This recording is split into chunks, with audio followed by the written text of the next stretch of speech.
There you go. Oh no, I can't believe Shiva's the new Echo. I mean, yeah. Okay, we are live. You guys ready? I probably should have before I went live. My push to talk isn't on. No, I am not ready. Just kidding. Alright. Oh wait, this is not the title. There you go. Hello everyone. We are back with another discussion for the new event, Summer River Adventure. Joining me today yet again is Zalgus. Yes, hello, it's me. And Derby. Hello, it is also me. Fantastic as always, guys. So we are just gonna hop right in and talk about these units, which I think are neat, but we have different opinions, which is why it's important to have a discussion about it. So let's just start off with the agent. Hello, Edo. So the agent is not from this event. It released a bit earlier during the Chapter 12 campaign, and it came from the Chapter 12 job quests themselves, and two of them are actually obtainable at this point. Not all of them, which is why in this graphic over here, you can see that only two of them are not blurred out. That being the Infernal and Valiant type, and yeah, they have a lot of interesting functionality.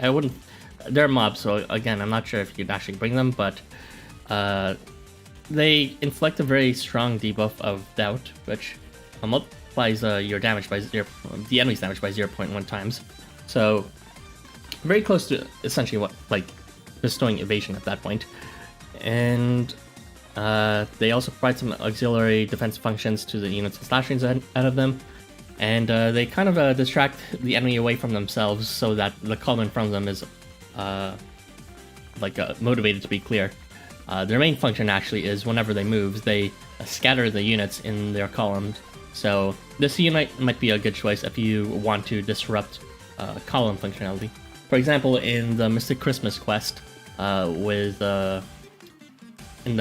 it was the very last one, or maybe the second last one, where Tomte and the devil were right beside each other. If you could push them apart from each other, then they would prevent each other from reviving each other at that point. So at that point, yeah, Agent would be quite specifically useful for situations where you want to disrupt the column's proximity. Those are pretty much all my thoughts on this unit. I think it's pretty neat that it's able to continuously bestow Reflect debuff, which is something very rare to have continuously throughout every turn. But yeah, that's all I think about it. It's going to be great for memes, and that's it. Encroaching on Triton. What? Encroaching on Triton. No! It's so obvious, Herbie. It's the third unit. Triton was the first. He's still the good one. Oh my god. You You don't even mention anything. You go directly for reflective, but it's so obvious you're thinking about treatment when you mention this. But yeah, the only other units that can do it consistently at every turn are like Triton and Tsukuyomi and these ancient mobs now. I'm honestly mostly interested in that Doubt, because that one turn of really high defenses could be pretty useful. It's nice and long range too. Yeah, I was thinking that, what's it called? For some situations where oftentimes you'd rather just use evasion, which does have a higher multiplier end, but at least with Doubt, there are some ways to keep it up. Now, well, the one way with using Goemon, for example, to refresh that debuff, so you can keep it up constantly and have them permanently at 0.1 times their damage, if you're clever enough to use that for that case. Got it, guys? Very interesting unit. I may find them interesting for stalling with Taunt and Protection. Oh yeah, isn't this like the first time that we can bestow Taunt to another unit that's not the person who has the skill itself? I mean, I guess if you're not counting Goemon. Yes, we're not counting Goemon. So yeah, this could be good if you like... Test Cat. There you go. Okay, that's the enemy. That doesn't count. That's not the enemy. That doesn't count. All right. So yeah, agent might actually have some utility if you like want to bring a unit that gets all the aggro, but you don't want to bring a unit whose kit is dedicated to getting all the aggro. So yeah, consider bringing agent if you don't have a Total class, anyways. I guess we're done with talking about this unit. I guess you can't really use the taunt and protection without. I mean, it's designed to work together, so because they'll have to be in front of the agent, and then they'll be getting the taunt, unless you're not moving him. Yeah, I mean, you probably want to move him at least to push the units out of the way so you can actually miss.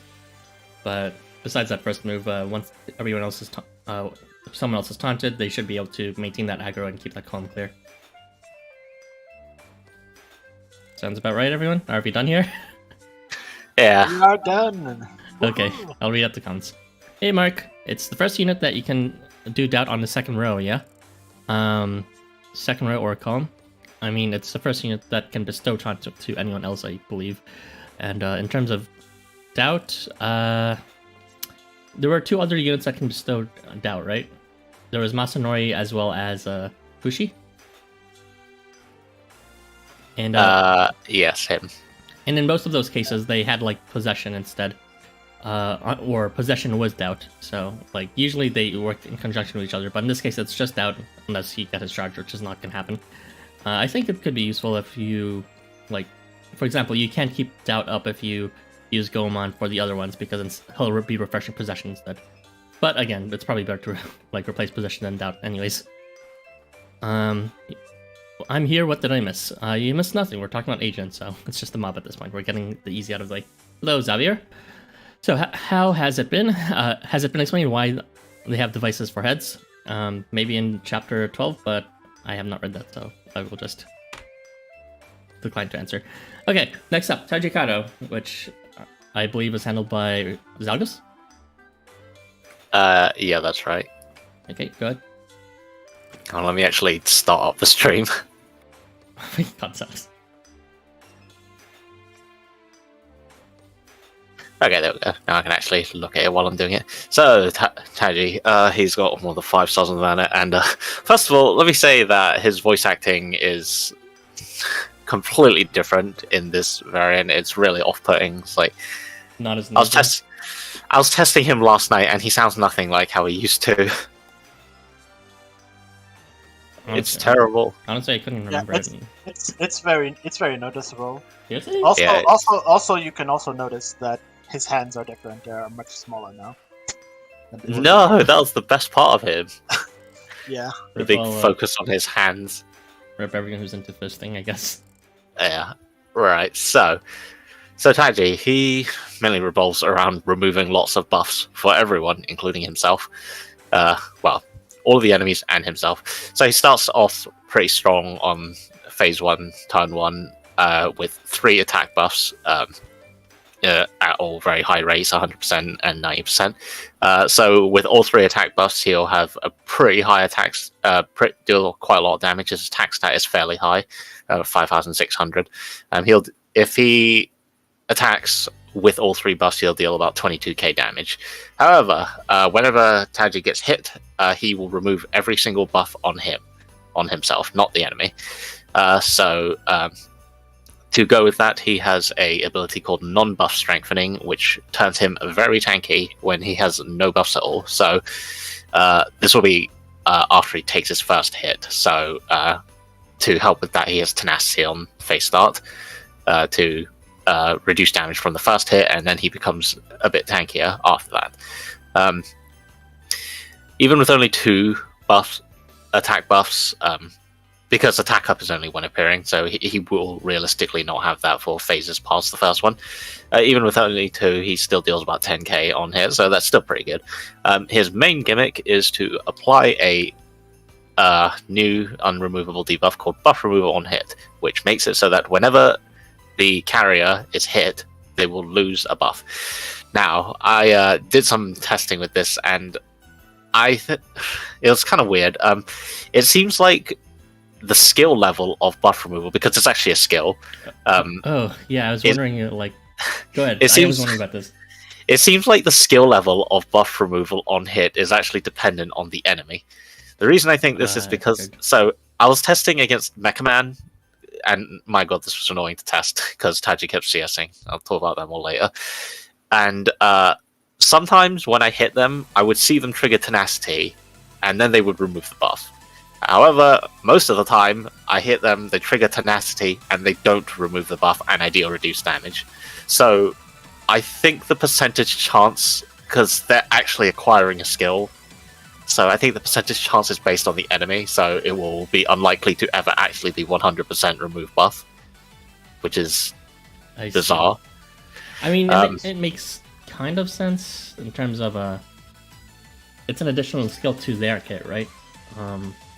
Yeah, it's kind of weird. They haven't done this before, so I mean, it's really cool. This is one of the most important changes in Housamo, I think. But that's just a prediction at the point. I'll describe it more later. So, sorry, keep describing this, I guess. Did you want to say something, Irby? No. Okay. Yeah. So besides that, he can, the buff removal on hit. As a result of my testing, I can say that it can be used to negate before being hit buffs. So in the case I was talking about, Mecha Man is Tenacity before being hit. But I think buff removal on hit, the skill, goes at the end of their priority list. Okay. Wow, that's very thorough testing of you to check for both its skill level as well as the ordering. I mean, it was incidental because I thought it would be 100%, and then I saw it. He did reduce damage, and then I tested. I reloaded a few times, and then he did more damage. But I clearly saw Tenacity show up, so I should have recorded it too to make it clearer. But yes, it seems like buff removal on hit can be used to negate before being hit buffs because it goes after it, and the rate will only go up as the skill level of the enemies go up. Although I think it rarely, or basically never, is 100 skill level 100. I don't know if you can confirm that. Enemy skill levels are rarely level 100. Yeah, when it says the enemy level in the quest, that's pretty much what the skill level is too. So it will probably never be 100, but on a higher level quest, it will at least be probably around maybe 80 or something. Who knows? We are getting higher level quests in the main story. Like our free quests to farm those agent mobs are like level 77, I think. So maybe eventually we'll reach level 100 quests. Who knows? It's still level 100. I don't know if I want that, because then they'll all be stronger just by multipliers alone. But anyway, with the buff removal on hit, whoever is carrying that debuff, you can remove a lot of buffs off of them very quickly. With just 4 units, you can remove 4 buffs at a time if you just hit them each time. And he also removes buff when on attacking himself at a pretty standard-ish rate of 60%. Which incidentally means he could also remove 2 buffs at once if he hits them afterwards. So yeah, he's pretty good at denying enemy buffs. Besides that, he also gains CS really fast, as I found out during testing. It was actually really hard to try and get him to just hit things because he would keep CSing. Anytime he gets hit, he gains 30 CP at 100% rate, so extremely reliable, completely reliable basically. And he also gains 16 CP on each turn start. So that's like almost that's almost 50 CP just from one hit in one turn. Yeah, Taji is he's built to be hit because he has such a massive defense buff, so you could easily have him spam CS. I actually think his defense buff won't work the first time he gets it, right? Because it's like it will not work the first time. That's what the tenacity is for. Yeah. So his CS itself is, I'd say it's pretty good actually. It's a all-range remove buff, and we don't actually have many of these. The only other units who have this are Tsukuyomi and Behemoth and Shiva, but Shiva doesn't count because he removes everyone else's buffs, including your units. So pretty much just Tsukuyomi and Behemoth. So that's a unique thing to have, definitely. And he also applies weakness and deals flat damage on hit. So it scales up pretty nicely with SA level, since those will both be increasing in power.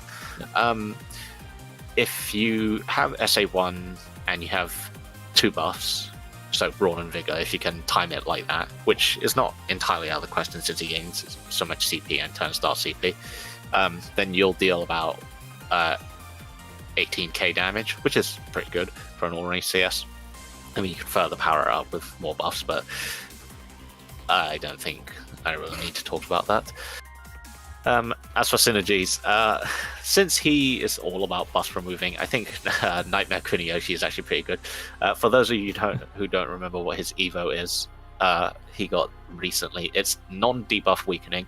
Whenever Kuniyoshi hits someone, they gain non-debuff weakening, which must is be like the 4th or 5th time you mentioned him. I can't believe Kuniyoshi's meta. I don't know about meta, but so non-debuff weakening makes it so that if the enemy is not holding any buffs, then they take 2.5 extra damage from anyone. So obviously the idea is to have Taji remove all the buffs, and then the non-debuff weakening can be taken advantage of by everyone. He's pretty short range, so as a wide slash, so you want to hit as many units as possible with his pretty strong attack, and to apply buff removal on hit to as many people as possible. So anyone who can pull, whether at turnstile in large areas or long range, all of them pretty good. Christmas Z's and Behemoth can do a map-wide pull. Dagon has a big 3x3 pull range, I believe it was. And if you want to take or further the effectiveness of buff removal on hit, anyone who can give combo is good, so that each person hits twice and has 2 chances at removing buffs. So that's cool too. As for ARs, the Toji Hogan AR is good because it lets Taji pull in a 3x3, but he has to move, which is a bit of a waste of the slot, but it's a pull. There's also the Asterios Taurus Mask one, what is it called? Corridor de Tauros. It has a short range pull. There's like so many ARs that pull, isn't there? Yeah, there's quite a few, but he can only equips like 2 of them. Well, of course, he can benefit from those ARs even if it's not equipped on him, as long as it's someone on the team. Yeah, so that's good for C. The Taurus Master Asterios one also gives CP, so it further increases his ability to spam CSs. Since he's pretty good at spamming CSs, anything that gives CS multiplier is good. The Gabriel Hati one, I think the Marchosias Tadatomo one, I forget if that one actually gives CS multiplier. Does it? No, it gives increased damage against burn, I think. Burn, yeah. Well, yeah, Gabriel Hati then. Let me check. I don't remember. Well, you can get back to me on that. I have one thing to say about him, though. I haven't tested this because I can't, because I don't own him, but I'd recommend you do not use Yumao Snow or the Fenrir Jamba ARs, because those give a irremovable buff for infinite amount of turns, which, assuming that non-buff strengthening works with irremovable buffs... it probably shouldn't. Wait. The thing is, the trigger after buff or after debuff will apply to both removable and non-removable debuffs. But for statuses that have a particular condition, whether it's like a general buff or a general non-buff, I believe those ones are actually specific to them being removable versus irremovable. So in this case, those ones should not affect them. Well, I haven't tested that, so feel free to test that if you happen to have Taji and maybe get back to us. But I couldn't test it. But in the event that irremovable buffs does disable his non-buff strengthening, you'll permanently disable the 0.3 times defense up. So yeah, if that ends up happening, yeah, don't use those or any future irremovable buffs. So overall, I think he's kind of interesting. He basically exists to deny a lot of buffs and to spam CS, and he deals pretty good damage, and can deal even more past turn 1 if you plan around him not getting hit. It's a bit of a shame of how he is designed to be a charge spammer, but by getting hit, he'll deal less damage. So it's I still think he's pretty good at it, in the sense that he already has some form of generation of CP every turn, and especially when he appears. Yeah, of course. I mean, there's still a chance he'll get on base start discharge, but it's not like Tsukiyomi that has like nothing or wow. like that. I mean, it is true. So may I remind you that unlike Taji here, Tsukiyomi also has crit on crit plus or something like that on charge. I know that as well, but still, Tajikaro's damage is essentially usually going to be higher unless of course your essay is going to be super high to make that much of a difference. I think I saw a video where he actually becomes really useful alongside, well, of course, Christmas Tree Yoga, on with burrows and with just clearing the HP flower quest, because there are a lot of enemies with guts, and he's pretty useful for that, I guess. Oh, man. I want to see those videos, but it's like, those are spoilers. I'm not allowed to look at them. Oh well. Yes, I just spoiled you, Ara. There are enemies with when appearing guts. How dare you? Actually, that sounds terrible for a drop quest. What the fuck? That's horrible. That's fucked up. There you go. Okay. Actually, something I didn't test is whether buff removal on hit works the same way as remove buff with guts after they die. I would assume it works the same way, where if they have buff removal on hit and you hit them, they have guts and they're already dead, you'll automatically remove it. But somehow I doubt it will work like that, because I think it's a catch case specifically for when it's like an attacking skill and then like it has like remove buff in its name, then I'll remove it even if they're at 0 HP. But in this case, it's not one attacking, it's like when you're hit. So I'm not sure. Oh yeah, actually, since it's technically their skill, they might be unable to trigger it because they're already dead. Yeah, so I don't think it'll work, but that's just my intuition speaking. Well, I don't want to test it anymore because Taji really... You've tested a lot. He was really annoying to test. He kept CSing, and when I was trying to... I couldn't figure out, or I couldn't think of another map where people had before being hit besides Mecha Men. So I had to go into the Crafters free quest. And the Crafters are all really squishy, or the robots are all really squishy, and he keeps CSing. And they also have change weapon, so that kept muddying the waters, because it would remove that instead. But yeah. Okay. Honestly, my biggest gripe with him is his voice. It's annoying. It was really I thought his original voice was annoying. It was like, what's joy? Yeah, I liked it, but now not only that, it's very super different, and it's like I'm looking at the same character, but he sounds nothing like how he used to. It's like very off-putting. I'm gonna need to look at that.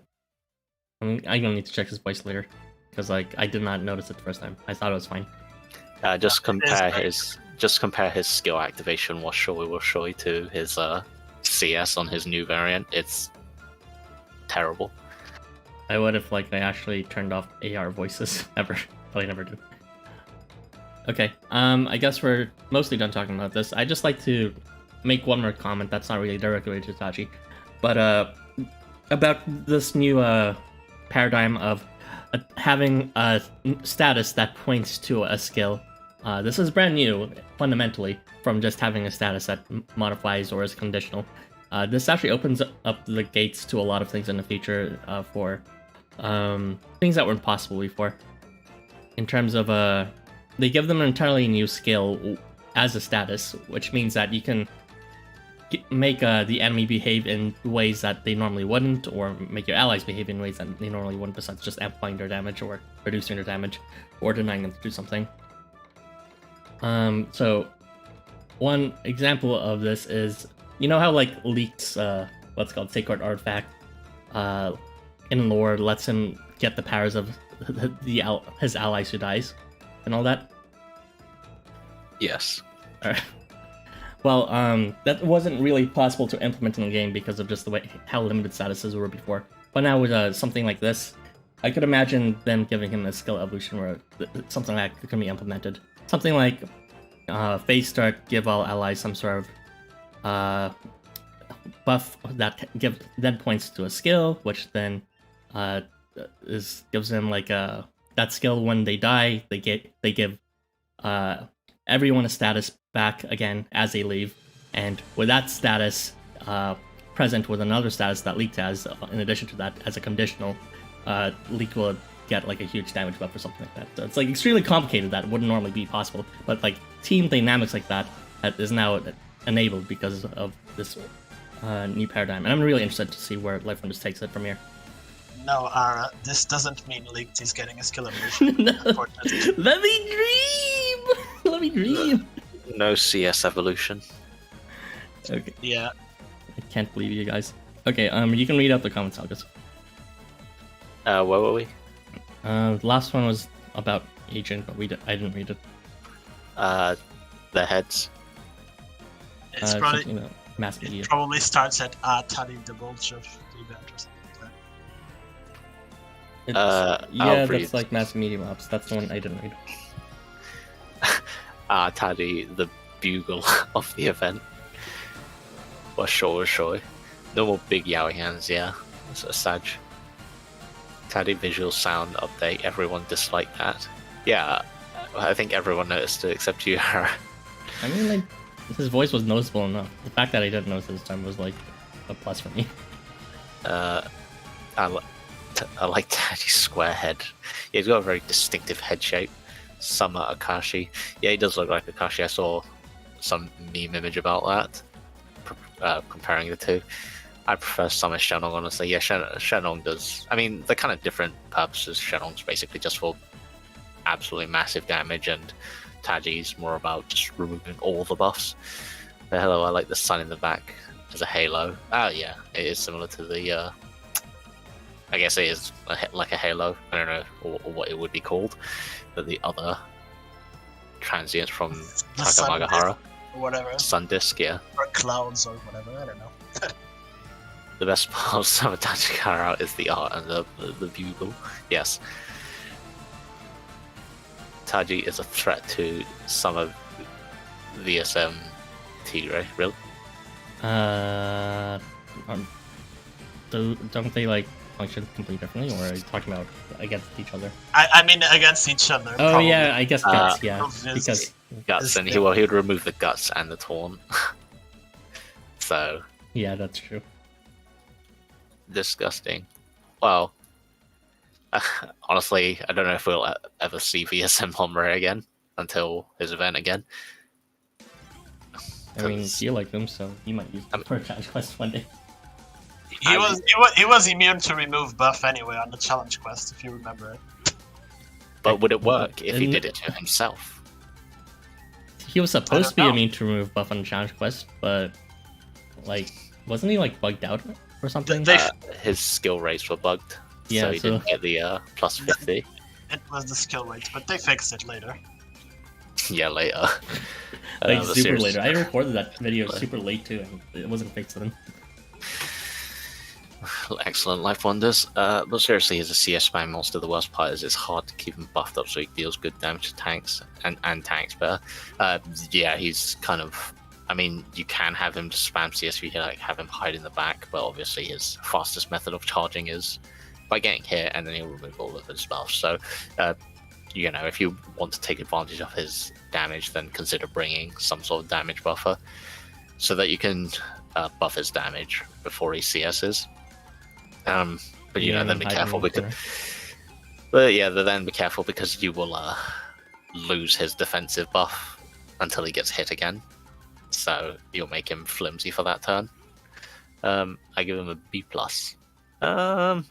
Well, I think it's kind of hard to do a lot of range for these things, but some of Taji's CS is how Shiva's CS would be without the 10 times multiplier. I disagree. I would never trade it for this. Doesn't Shiva do like a lot more flat damage?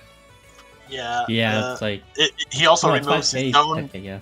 He also removes all debuffs as well, so it's all flat. And the flat damage is higher, yes. Mm-hmm. Imagine having Slammer Taji. No, I won't. 100 stones and 10 tickets, and I still don't want 50 stones and 10 tickets. 1 ticket. Very good. Nice. Yes, the guts is removed even if you attack the enemy after them losing all their HP. That's why I used Jamor in the attack sequence with Shiva. His combo with the removed hit health on. Now, we already know that. Ara has tested this multiple times, like way back when. It's been known that if you attack someone with guts after they're already dead, and you have removed buff, you'll automatically remove it. What I was asking was, if they have buff removal on hit, and they get attacked while they have guts by someone who does not innately have remove buff, will it trigger the buff removal on hit and remove the guts? Is what what I was asking, and Ara theorizes no. Yeah, because it's an exception case. It's not something that just naturally happens from the hit.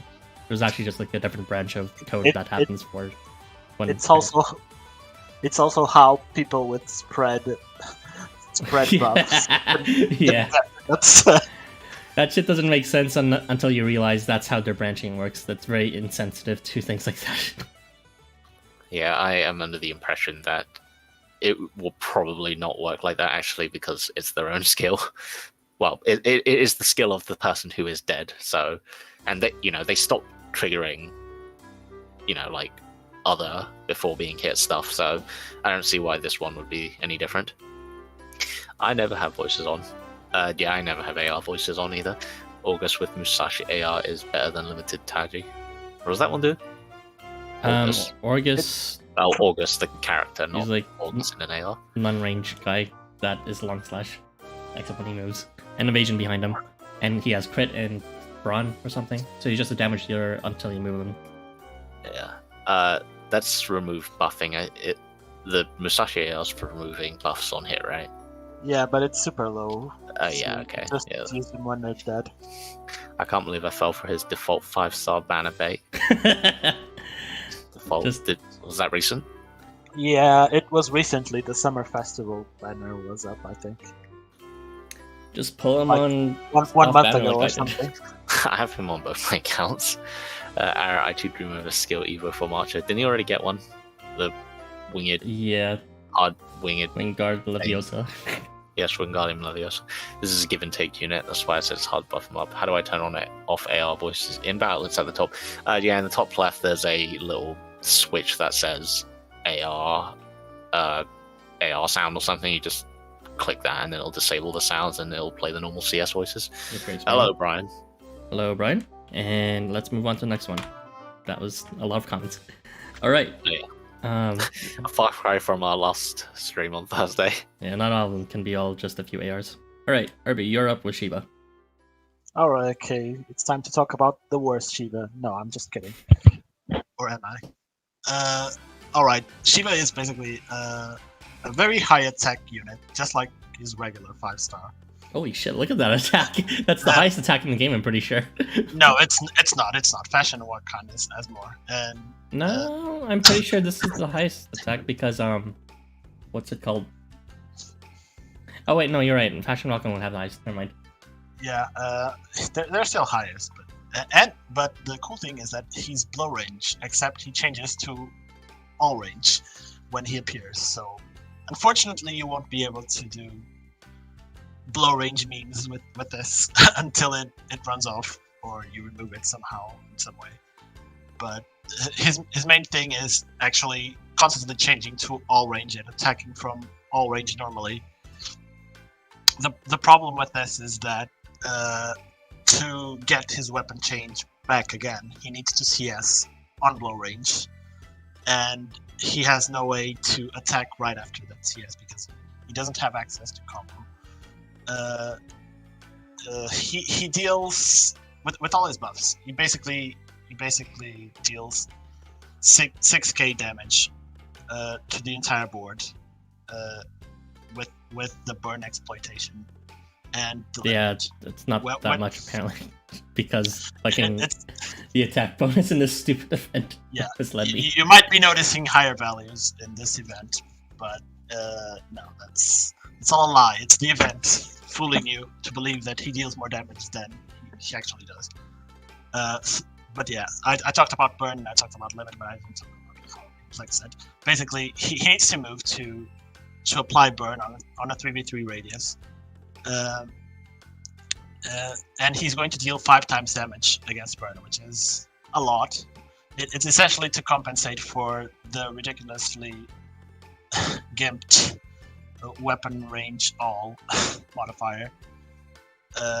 And he also gains limit when he moves, and darkness, which prevents him from CSing. It is on move darkness returned to his kit, except he doesn't cleanse it every turn. He cleanses it when he attacks at a 50% rate.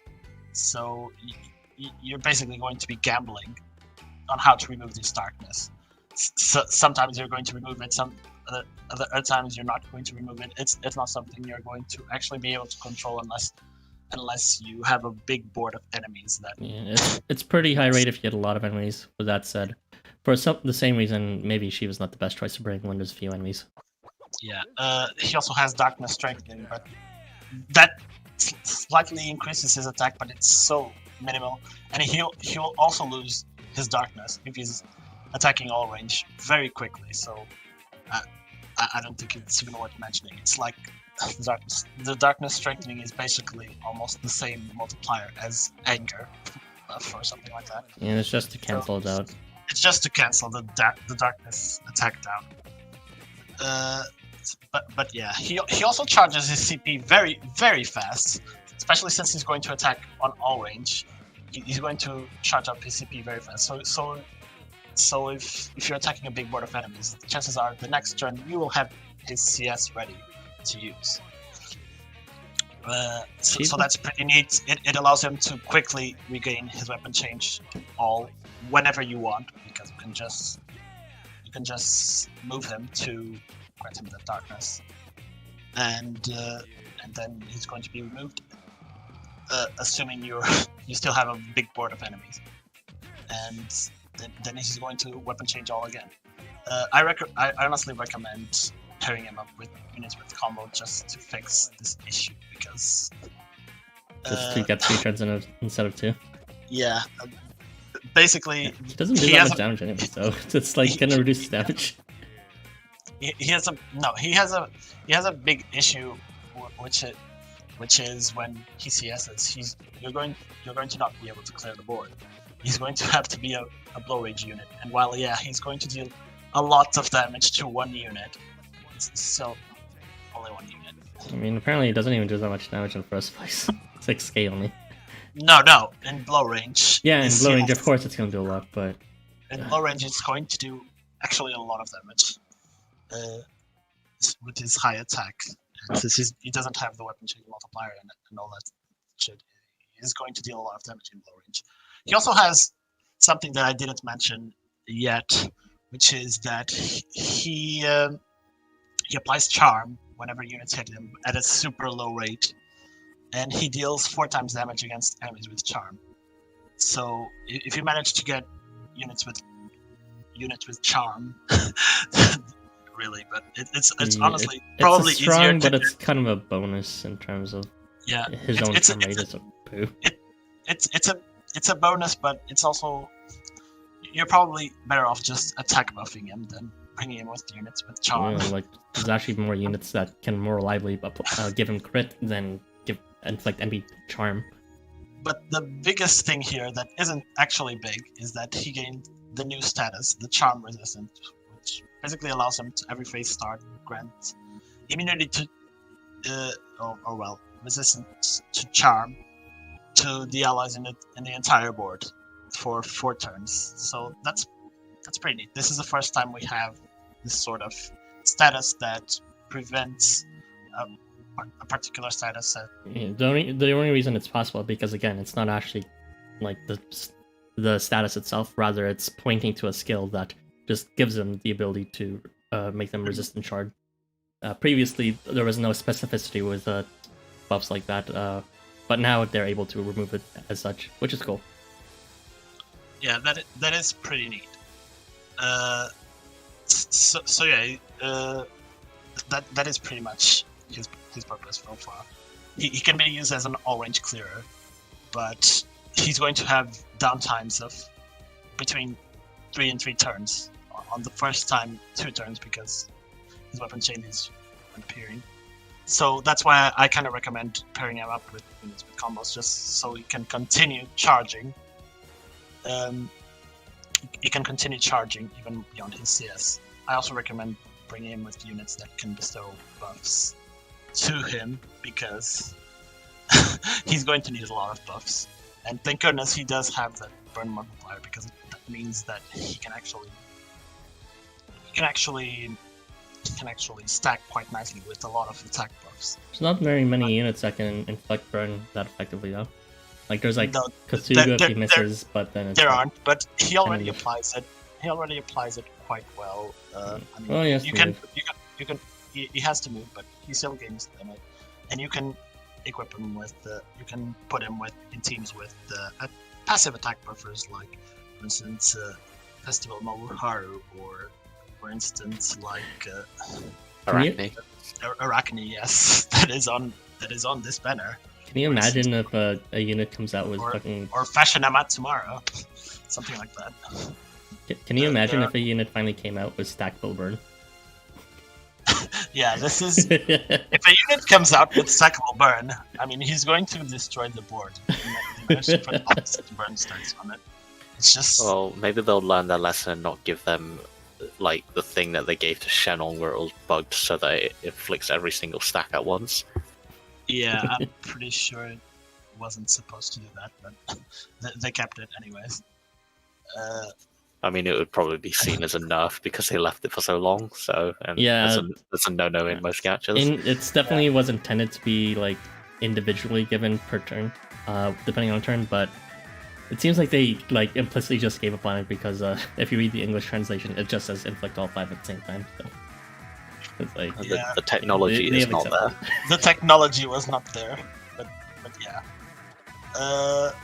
The other unit that can, if you don't want to move Shiva for some inexplicable reason, but still want to take advantage of the burn, the only reasonable alternative is to bring like Tajikarao, because you can also apply burn on 2v3, but you're going to be missing out on the limit, which is unfortunate, and I wouldn't actually recommend on it.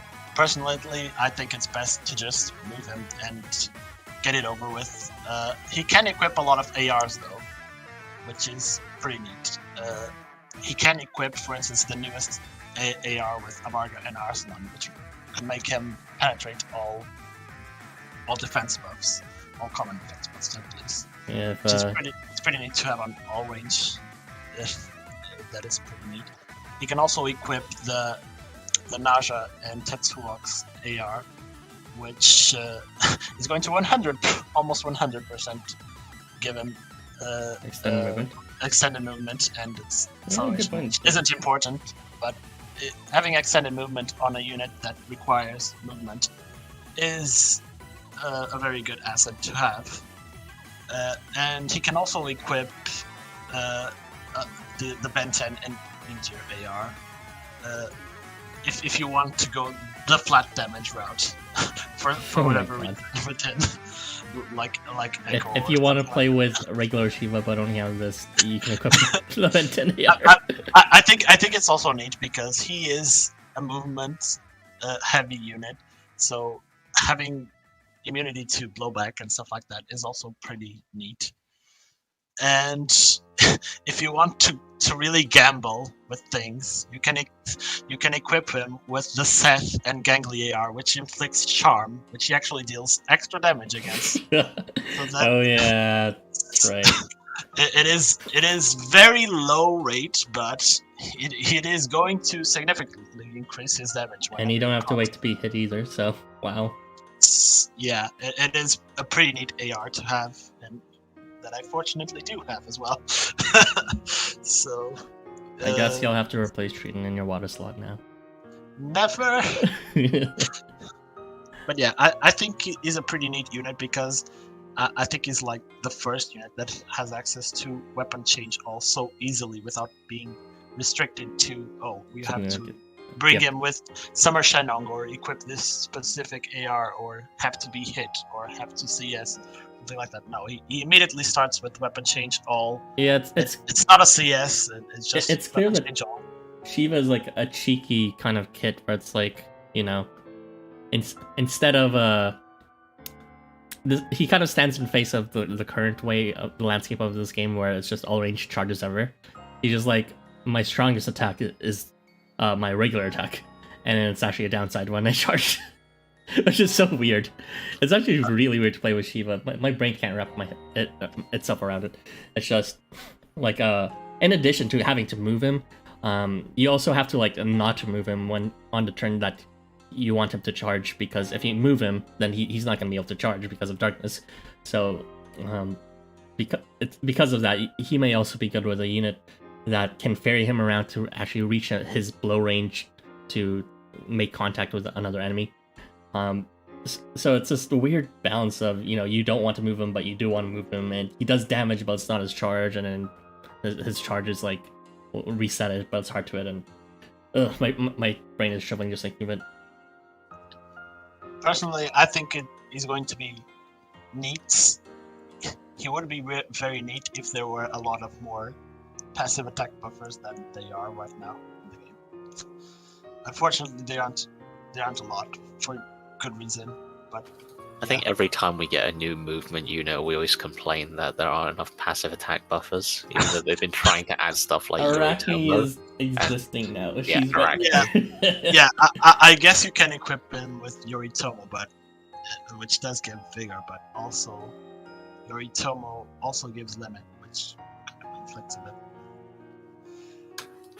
with Shiva's limit. We need more burn units. I guess you could add what's his face, Beast Chernobog, who does burn and freeze, and then you don't need to move Shiva. True, but this is still going to affect only one column, unfortunately. Yeah. But the problem here is that burn is very limited. Shiva has potential to get stronger, much stronger in the future, depending on the units that release. If they ever decide to release units that actually can inflict burn at a larger rate easier, or if they ever release stackable burn. Fafnir will never be released. Just wait for Christmas that skill evolution that lets him spam his CS every turn. Well, he certainly does need an Evo. Okay, any other thoughts, August? I think that charm resistance would be more useful if it was a status ailment that actually occurs more often. I think it's very funny because I'm using him with Christmas Kalki that removes all his buffs. So he just removes charm resistance. Charm. It's not. Yeah. Yeah, that's kind of funny. Charm resistance is the sort of thing where it's pretty specific. It doesn't really happen that often, so I mean, when it'll be useful, but most of the time it's pretty much just a dead skill. I mean, you can use it. You can use it to trigger after buffs, I guess. If you really want. I guess you could do that. This actually. It is very convenient for Christmas Choji in these farm quests. Okay. This has a lot. Again, like this was. I'm gonna harp on about this again because this just reminded me of another thing that acquired skills can do that buffs weren't previously able to do. So we were discussing previously a long time ago of how LifeWonders can find ways to counter buff stacking for damage buffs, and like they kind of handled it by just releasing enemies with new kits that need to be hit multiple times or need flat damage instead. But now this offers another way that was more direct, that was missing all this time, and possibly before, of being able to just, if you inflict some sort of something like vigor and ardor and brawn resistance to the enemy, then that can target specific damage buffs instead of like it could be even packed up into a single status, right? Just like damage buff resistance, inflict that on the enemy, and then all their damage buffs are gone, but all their other buffs still remain. So there's the potential for that. Personally, I think the status icon is stupid. It's not intuitive. It should have used the same charm icon. and not the protection icon. But Why isn't it like a golden charm icon? I think it's going to be a general icon for all resistances in the future. That's why. That just becomes confusing, like it already is when things like the ARs have the same icon as attack up and stuff. Yeah, well, they don't want to bother their designers that much, I guess. They can use the fill tool. No, they do that. Wait. I haven't actually tested it if he actually blocks charm. But I'm assuming it does, because I don't know where enemies with charm are, to be honest. Hackman. Even though she's so bad. No!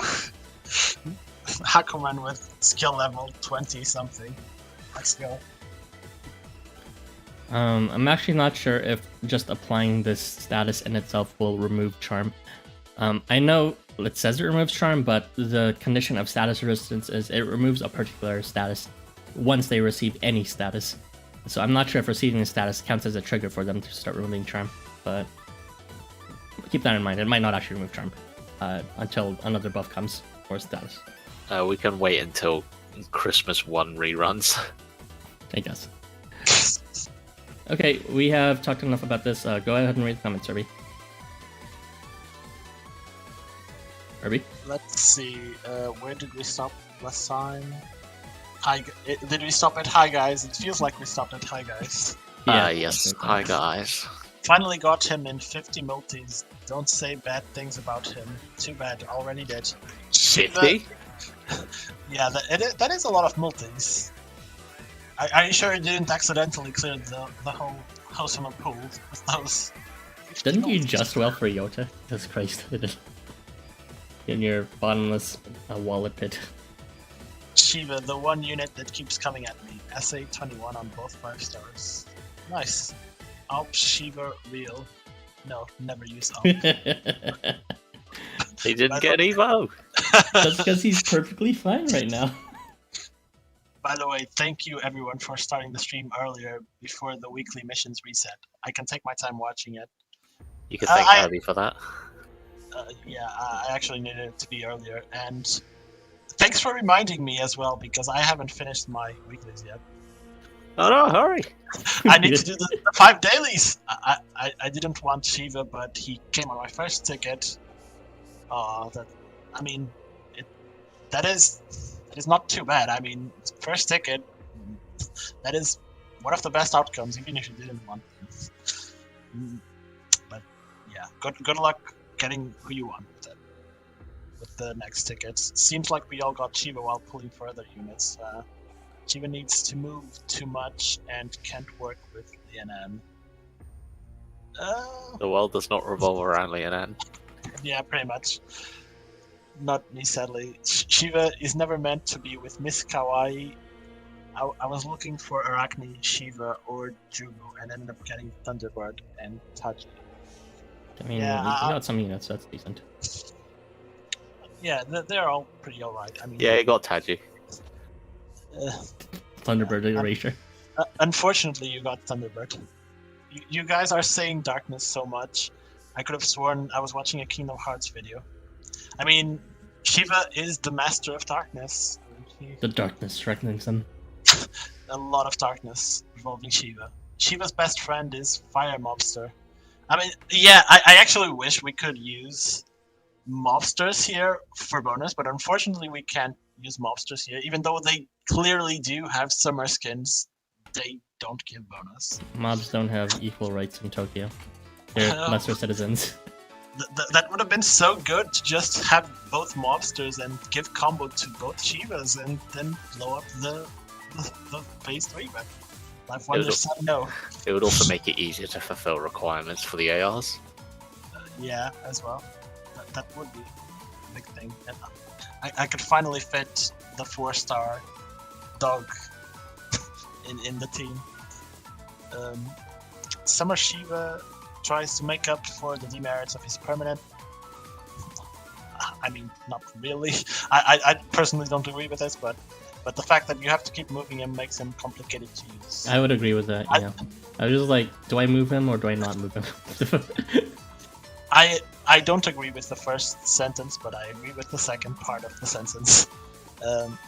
Also, Fushi gave his permanent a big boost in functionality. That he did. S Shiva lower than S Shannon. And that is kind of relative. I mean, if you're using Shannon for all range, you're still going to have to get his CS up. Yeah. That being said, Shamar Shiva requires less premium units to work as intended. He just needs with the right setup, Shiva can essentially work like both a turn 1 and a turn 2 like forward wiper. Because like obviously he can do that already. It's just he needs some buffs on top of his normal ones. Yeah, that is. I was actually using him with Festival Nobuharu, and it actually did reach pretty high values, even discounting with the attack bonus from Discipline. Yeah, of course. He needs the additional buffs, but once you do give it to him, yeah, he can be like the first one to what's called that blue dog wolf tree. What was his name again? Ogami something. No, not that one. The one that charges every 3 turns. Tindalos. Oh yeah, Tindalos. Yeah, I was thinking Shiva could be your first. Oh my god, I was so upset that there is no Tindalos summer skin to use him. He would be perfect for this. Yeah, for real. Just like Shiva awkwardly sitting there in third phase. I know it was super useful and broken for the first 2 phases, but for the third phase, I think I'll sit here and do nothing. Yeah, pretty much. Having Tindalos would be perfect, but no. Unfortunately, LifeWonders said no. To be honest, this summer banner has more attractive 4-star units than 5-star units. I mean, I wouldn't quite say that. I mean, Jugo is pretty neat, in my opinion, but Thunderbird does not exist. But Thunderbird is hot, says it. By the way, both of these guys, both Zalgus and Irby, specifically said they didn't want to talk about Thunderbird, so I got stuck with them. I don't know what your guys' issue is with them. Well, first off, I don't like that, and I don't really like birds. But for whatever they're called, I don't know what they're called. Okay, avians. Sorry, but the only thing I know about Thunderbird is that he has extended horizontal movement. So, I don't like his kit. Oh my god. What I think happened is some coder in LifeWonders loves Shenong as much as me and gave him all the poison stacks on purpose. Student sibling sparring is one of his best ARs. Who? On who again? It's the one with Shiva. Kagutsuchi and Ikutoshi. I don't actually think it's that great. I mean, you're still going to lose a turn because he has to miss to get that combo, but it is an alternative, I suppose, to better manage our attacks, I guess. I like the idea of pairing him with Christmas Dead. I would like the idea too if there was a way to charge Dead faster and not require him to move, but as well. So just it is unfortunate. Charge up Dead and make sure Shiva doesn't charge. Easy. Just make planets align easy. But yeah, Christmas Dead would be really neat with Shiva if he didn't require movement and he also could charge on his own. If he didn't suck. Basically. Basically, yes. Because he can also inflict charm at a very low rate, but still, would be neat. I like the idea of pairing him with Christmas. Oh no, I wrote. His charm resistance feels like an enemy skill. It doesn't really feel like it because they wouldn't need a buff for it if it was an enemy skill. They could just add the generic skill that makes enemies immune to all these disabling debuffs that are too powerful. I think it just means that enemies are often resist charm because they need it to function. Yeah. I'm starting to like Shiva as a character. Wow, am I late? Also, hello everyone. You're not that late. I mean, you missed 3 units, I guess. But there's still 3 to go, or 2. I We took like an entire hour talking about 2 units. No, 3 units. We talked about Okay, Agent was like gone in a second, right? We were done talking about that before 10 minutes passed. Yeah, very fashionably, mostly got Shiva instead of Tadi. Just got Taji. Congratulations! I got the whole banner now. Yay! And Sega is savage. Way to rub salt in. Alright. Thank you for reading comments. You were talking about Shiva's attack stat. He's actually the 3rd highest right now. Valentine's Kengo is a bit higher. And the 4th is the other Shiva.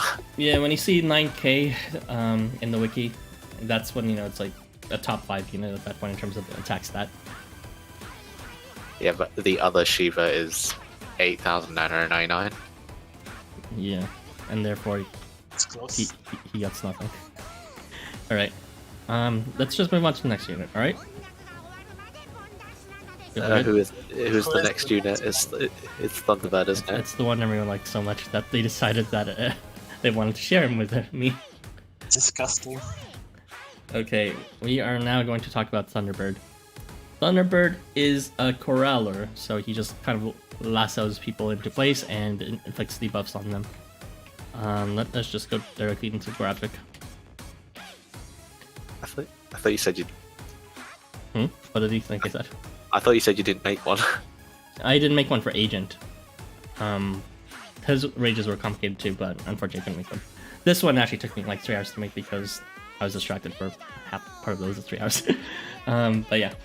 So the idea for him is that in the row 2 squares ahead of him, he pulls units towards the column he is in. And so this actually will apply no matter where he is on the map, whether it's a large map, whether he's in the center, and whether he's in far left or far right.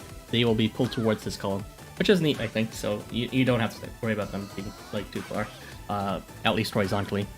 And the closer they are, the more likely they are to be debuffed on move, in addition. So if they're already in position within the 3 columns closest to him, then they will be inflicted with weakness. And if they are actually in the very center already, then they will also be inflicted with bind. And this to describe this, this is the first unit we're going to talk about that has actually, well, I guess Shiva was one too, but we kind of skimmed over it. Thunderbird now has another unique new paradigm that LifeWonders has implemented, and that is what's called horizontally asymmetric skill effects. So they are horizontally offset in that on the right they are pulled to the left, and on the left they are pulled to the right.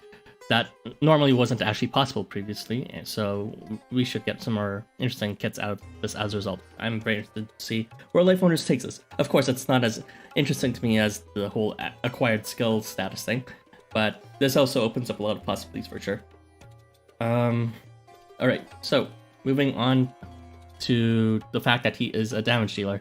He actually does some pretty respectful damage self-sufficiently because in addition to doing weakness, he actually has advantage against weakness. One multiplier on the regular and another multiplier only when he charges.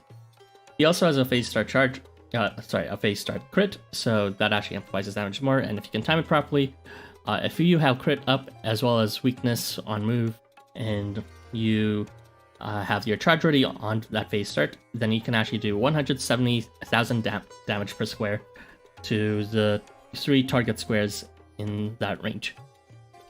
He can be doing as little damage as 5k damage, though, as you can see in the bottom right of this graphic. Take a good look at those numbers if you're interested in the specifics. Besides that, he also has some supplementary function of being a debuff denier. He is He starts off with reflect debuff, and he removes debuffs to left and right as he moves, so that is just complementary to him always moving when he moves. And he also has that additional function of having extended horizontal movement, so you know, if he's moving a lot, then he has options in terms of repositioning his entire team relative to left or right. And he also resists fear, which will ensure that he can keep on moving as well. In terms of situations you'd want to use him in, I suppose you'd want to use him when you want to remove enemies row by row, because if you place him in as a backliner, then he can really complement the frontliner's damage. And I would suggest bringing the Christmas the Snow Cloud Snow Christmas. There's like several Christmas Snow Cloud ARs. It's the Bright Cloud AR that gives HP and CP to the units in front of them. And if you're actually going to take that role of him being a backliner, he can actually function that pretty well as a frontliner too, but for different reasons. And if you want to improve his damage dealing as well as his rates for weakness, you can consider bringing the Shuten AR, which gives concentration on face start.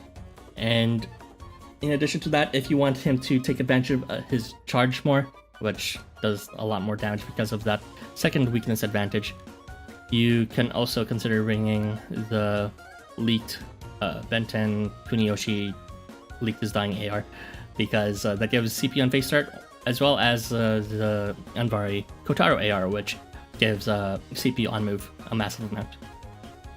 So those are all my thoughts on this unit, pretty much. We will never get a weakness advantage AR. Never. I think it's kind of stupid that weakness is only on on slash range a row ahead, but that is how it is. Well, again, he complements slash units, and like if you have an all range slammer, he could also like affect those units in the back too. It depends on your setup. Like you could also have like 3 shot units directly behind him as well.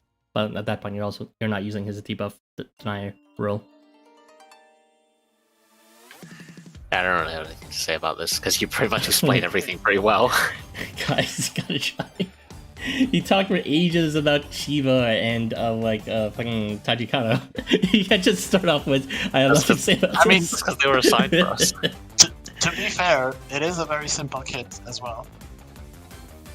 He doesn't really do a have lot. anything new, unlike Taji has all that buff removal thing, and Shiva has a lot more toys to play with his various all range. But Thunderbird is pretty much just pull enemies into the middle and nuke them. I do think that he is neat to be able to pull enemies away from the enemies that are in front that could potentially give defense buffs to the enemies behind. So yeah, kind of like Agent, except for the entire row, just for one row. Yeah, because that is actually convenient on farming quests. Something that's both nice and not nice is that his pull is on move. Since it's on move, it means you can control it, where you want it, and you actually plan around it. There's another unit we'll talk about in a moment who does it on turn start, and that makes it actually a lot more annoying to plan around. So his pull is actually a lot easier to play around, I think. I mean, obviously there's pros and cons to having it turn start and move, but I think it's less annoying to use, at least. Okay. I think it's a shame that his damage kind of goes down after the first turn of the phase, but it is what it is. You can't have refreshable crits. He does respect the self-sufficient damage. It's just a shame it's move dependent, but if you do have someone who can buff him without needing to move as well, then he could be a decent main damage dealer, if not a supplementary damage dealer. No thoughts. Head empty. It's nice that you can apply the weakness. Oh wait, no, you can't. Never mind. It's when attacking. Never mind me. I was about to say that you can apply his skill of 100 weakness in lieu of his CS weakness, but no, you can't because it's when attacking. Never mind. Okay. I hate that so much when you have 2 identical skills in the kit, but then one gets overridden by the CS. Oh well. Yeah, you'd have to move him to take advantage of the full length of the weakness, the full range of weakness, that is. I guess no one has anything to say about this. I really should have. Seriously, No guys. It's not an interesting unit, sorry. It's cool how he pulls it. Yeah, that. I mean, the pull's cool, but you already explained it. Fine. But yes. Irby added a nice comment about being able to separate units, so I agree with that at least. But okay, I'll just read the comments.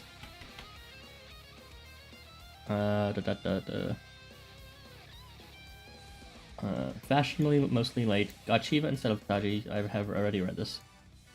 That's the almost over 9,000. Not sure what you're referring to here. He was referring to Shiva's attack stat, which maxes out at 8,999. Wouldn't you just say that's under 9,000 then? References. Alright. Thunderbird meta for the horizontal quests. Yeah, he would be decent in horizontal quests, I guess, with the right units. So in certain arrangements of them, if they're like too sparse apart and you have slashing heads and you want to hit them all at once, Thunderbird could be a decent option to bring them up closer for a single attack. I'm actually not sure who would have priority to the center column in terms of the ones who are pushed to the right versus the ones who are pushed from the left. And what's it called? I know that there is like an extant bug where two units can occupy the same space, so I'm not sure if that'll happen here. That'd be a pretty serious oversight if that did happen. But I'm guessing it's gonna be one or the other consistently. Wouldn't it be the one on the left that gets pushed to the right because that appears first in the list, or I mean they're bundled in the same. They're all applied at the same time, is the thing, right? So I'm not sure if that order would be taken into account in that case. Actually, in the wiki, it actually says the middle squares has both pushed to the left and to the right. So I could have displayed that, but I'm pretty sure it just like adds it up to equal to 0. With that said, if someone has resistance to movement in only the right or left direction, they might end up being pushed in the opposite direction. So keep that in mind, or not, because that's extremely niche, and no one has had a skill like that yet.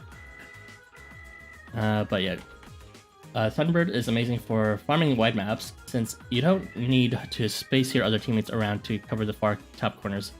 Oh yeah, it's always frustrating to do that, to have like exactly 4 magic units to hit everyone. So just use Christmas seeds. Yeah, but again, it depends on their arrangement. Like if everyone's already squished in the top row being completely filled, then he's not going to be pulling anyone closer. Gotta love the bird. Sora must be happy, haha. Well, I'm sure he would be if he actually existed. I just hope that yeah, he's been absent for a while. I just hope that I can get lucky by using the challenge quest tickets. Yeah. Good luck with that. Sora drew art for Thunderbird. Oh, I see. I guess he is live. So, does this charge weakness multiplier apply on top of the regular multiplier, or does it replace it? I guess that's not clear from here, but just to emphasize here, it will stack on top of it when he charges. They don't replace each other. Because the base kit multipliers also apply in the charge attack, but if you see a multiplier in the charge, that only applies on the charge. And let's see. I think his pull is really cool. I think so too. I don't know what the problem is with Irby and Zelgus here. Jeez. But yeah, I guess the pull is the only cool part of the kit. Yeah. But everything else. What about everything else? Is lame. That's just bullies. Well, I don't have him, so as much as I'd like to fantasize about using him in more ways than one, I cannot comment on if Lashy uses this in the future or not. They haters. The pull is the part to get excited about. Yeah, for sure. I agree with you, Eden. We'll just have to see if it actually ever comes to use. There's one thing about being excited about the potential, and there's another thing about actually using it. Okay, I'm not going to extend this any longer. Let's just go on to the next one. We will talk about Arachne now, which is being handled by Zelgus. Go ahead. Why did you use the canoe for the icon for her, by the way, instead of like a spider in the Discord? The what? Oh, because it's like her artwork is really pretty, and like I don't want to reduce it to just spider. You could have just used the dead Taylor emote. There was a dead Taylor? Oh, there was. I forgot about that. My bad. There's dead many emotes. Right, anyway. Some of them are just lost to the sands of time. It's on someone's server, I'm sure, probably. Anyway, so Arachne, I think she's actually one of the more... She's like the most generically useful 4-star on the banner, and maybe even the most generically useful unit on the banner. That first skill of hers, phase start, attack up and defense up, to allies. First of all, it has a nice 100% rate, so that's great because we rarely get 100% phase start buffs to allies these days. And there's a damage buff too. Yeah, it's a damage buff that it's really nice. So I didn't realize this at first, but the targeting for them is actually a bit strange, which is, I think that's the theme of this banner, weird targeting ranges. Oh, you put them both on. Thank you. So yeah, that's right. So that left-hand one is how the buff spread actually works. The attack up is a 3x3 centered to her direct right, and her defense up is centered on her left. This means that in a 3 square wide map, as long as you have Arachne in slots 1 or 2, she will always buff everyone on the team, well, except herself. So she basically completely negates the randomness of bloody turn start positioning. Unfortunately, you can't take super full advantage of the defense and attack up at the same time, only if she's in slot 3 and someone's in slot 1. But yeah, it's definitely best to put her in slot 1 or 3 if you happen to have her, if you want to. If you're actually trying to take advantage of the defense, slot 2 for sure. Or 1, I guess. But yeah, it's cool how this 4-star can provide 2 long-lasting buffs guaranteed like this. Yeah, it's like, and being immune to turn start positioning bullshittery is really nice. And even besides that, it also means that in a 5 square wide map, she can actually reach the other team, as in the slots 2 and 4, if everyone spawns clustered together. So that's useful too, because anyone with like 1 square around self wouldn't be able to do that. As for the defense side, you can ensure in a 3 wide map slots 1 and 3 receive it if she's support or slot 3 or slot 2, but I think that's less applicable, honestly. And even if it was guaranteed for slots 2, it's just, I don't know, you don't usually rely on defense buffs anyways being because it's usually just damage buffs. Yeah. Anyway, you can switch back to the other one now. I'll talk about well, it's easier to talk about the push if we have the rates up. Right, so similar to Thunderbird, she has another weird push and pull skill, which for some reason only has a 90% rate. I mean, I guess she has concentration phase start to make it 100%, but anyway, so I was talking about how Thunderbird does his pull and push, or push, I guess it's both pushes, on move.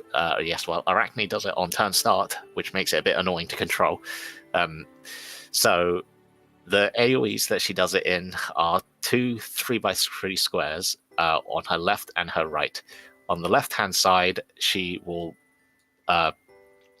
pull, or push rather, by 1 tile, and on her right-hand side, she will pull by 1 tile. You can switch it back. And honestly, I'm having a hard time thinking of the practical applications of pushing in this sort of.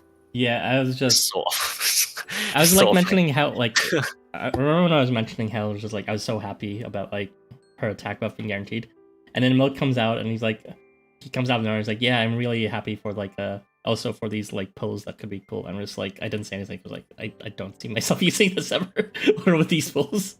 Yeah, it's like Thunderbird corrals everyone to 1 space. You know, that makes sense. Like, but Arachne, she. The lore. How does that make sense? I don't know how. I mean, I guess. I don't know. I was just thinking of like maybe like a river flowing in both directions or a canoe spinning or something. I don't know. But it doesn't. Yes, when you need to go somewhere, you need to go on opposite directions, right? I don't know. I think it is something related to the canoe. Actually, now that Entity said it. I feel like this is actually just this is indeed like a lore skill, but is like extremely disruptive that it's noticeable. It's not like it's not like you're not gonna pay attention. It's just it's gonna be there and you can't do anything about it, and it doesn't help you or hurt you. It's just there. Yeah. So the thing is with this is that when you're pulling or you're pushing, you generally want to do one. Like, I really can't think of any cases where you would want to push one group and pull the other group. I mean, yes, there might be some edge case where short range units are on the left, long range units are on the right. So or priority units are on the right, and you want to pull them in and push the others. But it's just it's a weird range that. Also, another bad thing is that it can't work on the very left and right columns. She can't push anyone in the leftmost column or she can't pull anyone in the leftmost column, and she can't push anyone in the rightmost column because she'll never be able to reach it with that range, because she can't do it in the column directly in front of her, of course. Yeah, and even if you want to like switch them conditionally, it's just like you're gonna have to move her pretty far just to like switch them, and then that's not even like considering the collateral pushes and pulls she'll do as a result. Yeah, it's like because it's turn start and thus you can't control it very well. Honestly, she's probably just gonna mess up formations, and then you'll end up going, "Oh shit! I didn't expect X person to be there, and now you've ruined your entire strategy." At least that's what I foresee happening. Anyway, we can move back to the main skills because we've talked enough about this. I mean, those are the most interesting things, for better or for worse. Honestly, the only thing I thought was interesting was the attack up. Yeah, honestly, well, I'll give my thoughts in total later. But so she also charges up her CS decently fast because she has on miss CP or on attacking CP. So no matter what she does, she'll always get CP, assuming she doesn't miss the skill rate. Fate start concentration to kind of patch up some of her rates and make it so that you can't avoid her obnoxious pull push. I really don't like it. So her CS is pretty good. It removes its magic range, it removes debuffs for herself, allies, it heals them, and it gives CP. The heal is whatever, it's too low, even if you were to somehow hit 5 enemies, which, by the way, is made harder by her stupid pulling and pushing. Because like the chance that you actually like position them correctly when she's constantly shuffling them about is a lot harder. But so the heal is whatever. You actually think her charge is good? I thought it was like not notable. I think it's okay just because you can mass remove debuffs and decent CP battery to herself. I don't think it's amazing, but there are worse CSs leaked, and she can actually charge it at a decent rate.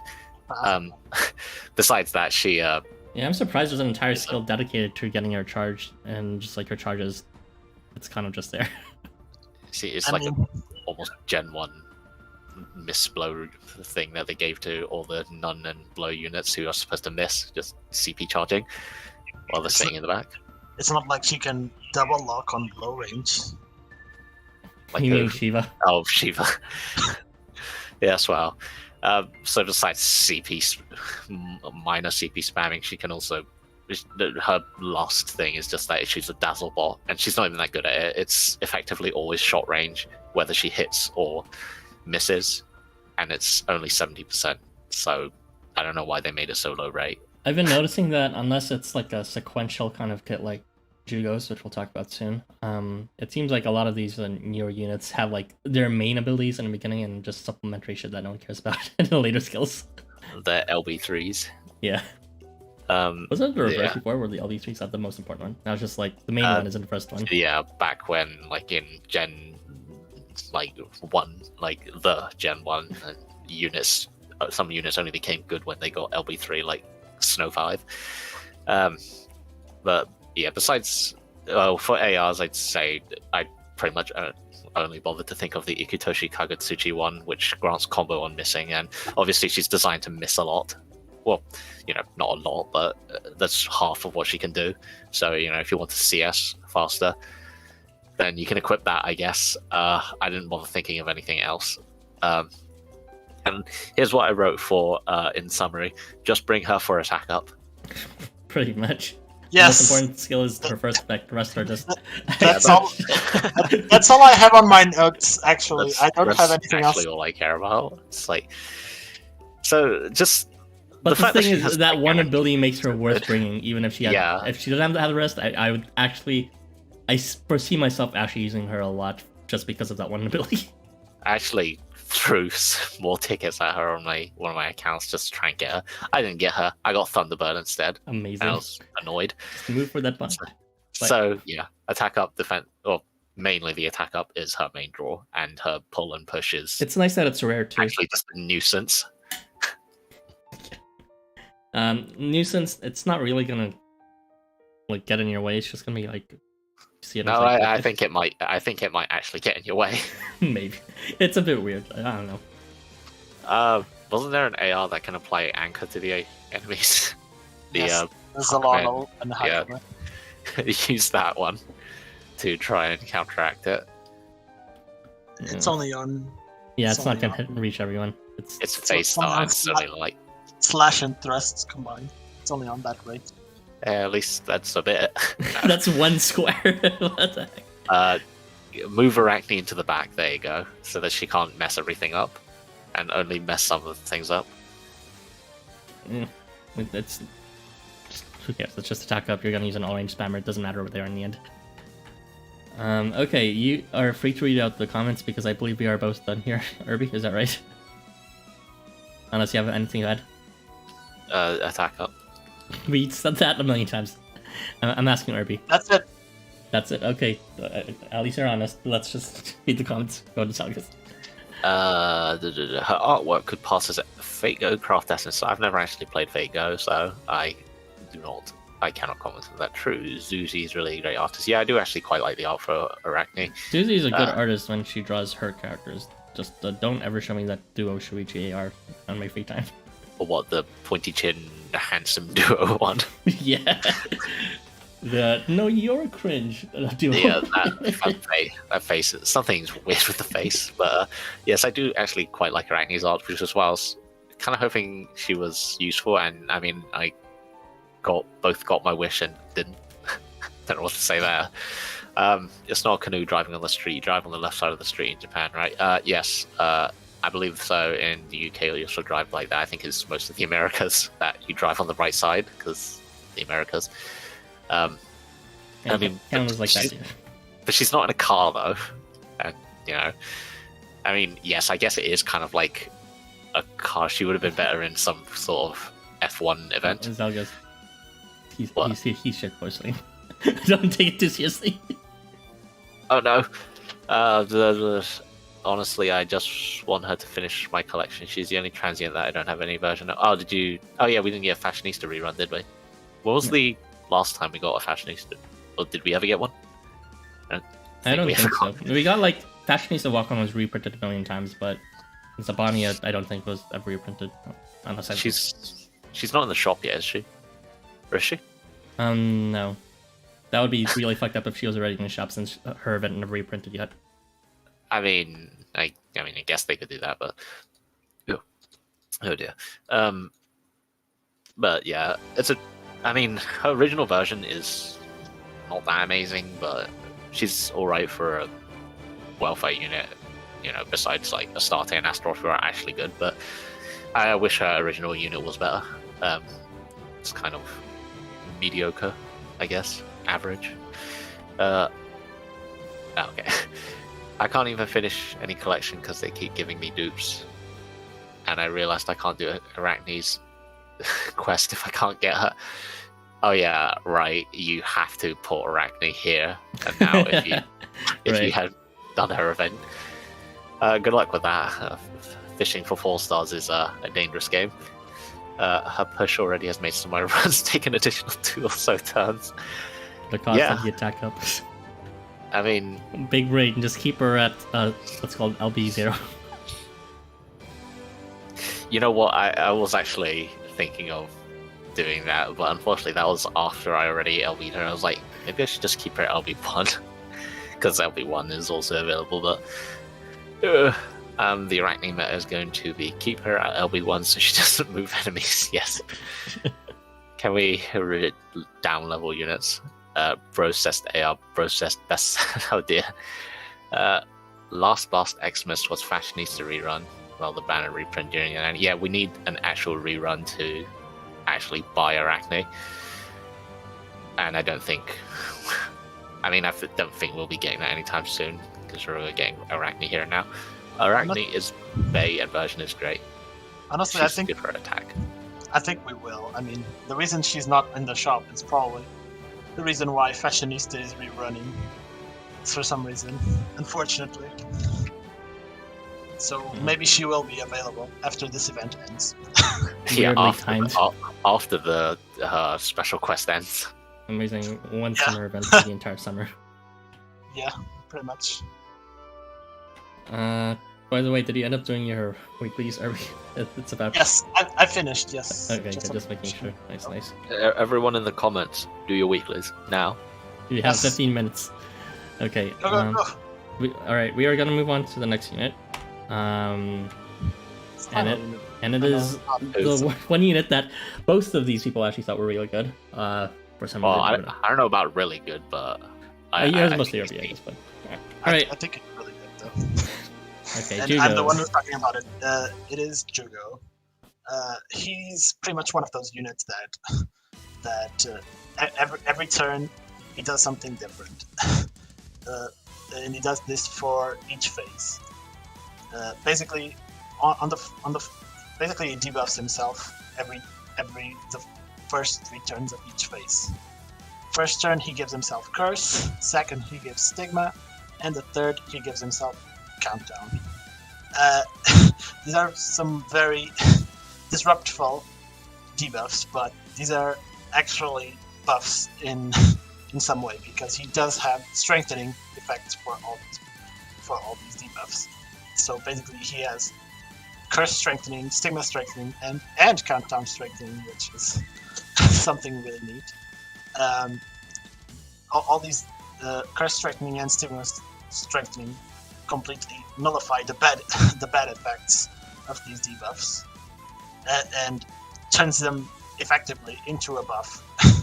So that is actually pretty neat. How he's sort of immune to the bad effects of these debuffs, while also having 3 attack buffs and defense buffs that do indeed stack with actual attack buffs and defense buffs. That's pretty neat. As for Countdown, he still gets the damage from Countdown, but I'm just in awe of that. during Countdown he gets 80% proc rate chances, which is huge.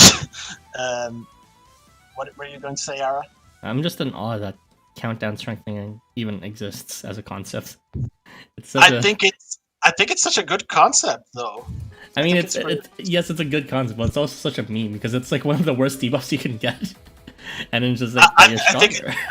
I think it synergizes really well with his kit, which I'm going to talk about. Basically, the reason why he has all these debuffs and all these crazy effects is just so that he can spread them to the enemies in a 3-square diamond radius ahead of him. That is a huge radius, and it is at a 90%, which is basically almost guaranteed. I mean, if you do have the Countdown strengthening, it's 100%. So it doesn't really matter if you're stacking all these debuffs. And yes, once you do this, he will remove all his debuffs. So basically, he will lose all these strengthening buffs as well. But also, on his CS, he does have increased damage against all these statuses, which will make him deal pretty significant damage on CS. I'm a bit confused of how to play with him, because yeah, he does damage well, but it's like whether you move him or don't move him, he does damage, and I'm just like, when do you decide to do either? I think he's better off moving when he has his CS up, and at other times just not move him at all. I didn't talk about the last part of his kit, which is actually pretty huge. It's not a supplement to his kit, it's actually pretty huge to his kit. Basically, he has an 8% chance to crit buff plus. Normally this would be called a meme, but since he has Countdown strengthening, eventually, when he gets that Countdown, he's going to get 88% crit plus, which is basically almost guaranteed crit plus, which is a really huge boost, especially since he already has the Curse strengthening, increasing his attack by 2.4 times, and he can also stack with other attack buffs. And he also has, before being hit, Guts at 40%, which it also increases to 100%.